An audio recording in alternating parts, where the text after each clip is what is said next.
नमस्ते शिक्षक साथियों, आज मैं आप लोगों के साथ बिग बुक से माँ और बच्चे की कहानी बता रही हूँ, शेयर कर रही हूँ, जो कि हम लोगों को अपने बच्चों को पढ़ाना है। तो चित्रात्मक किताबों का हम लोगों को चयन करना है, वही हम लोगों को अपनी कक्षा में पढ़ाना है बच्चों को, जिसमें चित्र अधिक बने हों। देखिए जैसे इसमें चित्र बने हुए हैं, ये सारी चित्र अपने बच्चों को दिखाएंगे और दिखाकर हम लोग कहानी पढ़ाएंगे। जैसे सुरीली के दो बच्चे थे, एक काला एक भूरा। यहाँ बच्चों को चित्र दिखाएंगे और फिर दूसरे पेज में अपने बच्चों को दिखाएंगे। एक दिन तीनों सैर को निकले। अब इस तरह से बच्चे देखेंगे कि हाँ सब सैर पे निकले हैं। फिर क्या देखेंगे, इस तरह से रास्ते में एक नदी थी।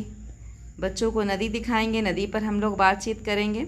तीनों ने उसे तैरकर पार किया। ये देखो तैरकर कैसे पार कर रहे हैं, ये हम लोग अपने बच्चों को दिखाएंगे। फिर क्या हुआ, सुरीली को मोनी दिखी। मोनी के साथ उसके दो बच्चे भी थे। ये देखिए, ये हम लोग देखेंगे कि मोनी है, मोनी के दो बच्चे हैं। फिर क्या होगा, सुरीली मोनी को पकड़ने दौड़ी, उसके बच्चे भी मोनी के पीछे दौड़े।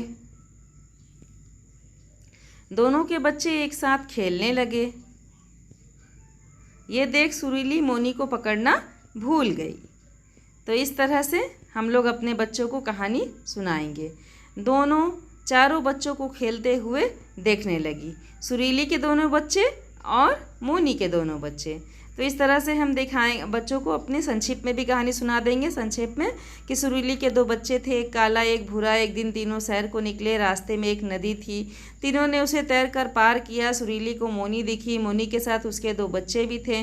सुरीली मोनी को पकड़ने दौड़ी, उसके बच्चे भी मोनी के पीछे दौड़े। दोनों के बच्चे एक साथ खेलने लगे। ये देखकर सुरीली मोनी को पकड़ना भूल गई।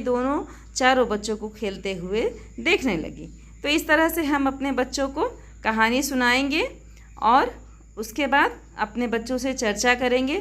चित्रात्मक कहानी अपने बच्चों को सुनाकर उस पर हम लोग चर्चा करेंगे।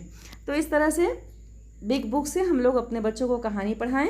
इसका लिंक मैं अपने डिस्क्रिप्शन बॉक्स में डाल दूंगी, वहाँ से आप लोग इसे खोलकर अपने बच्चों को पढ़ा सकते हैं। धन्यवाद।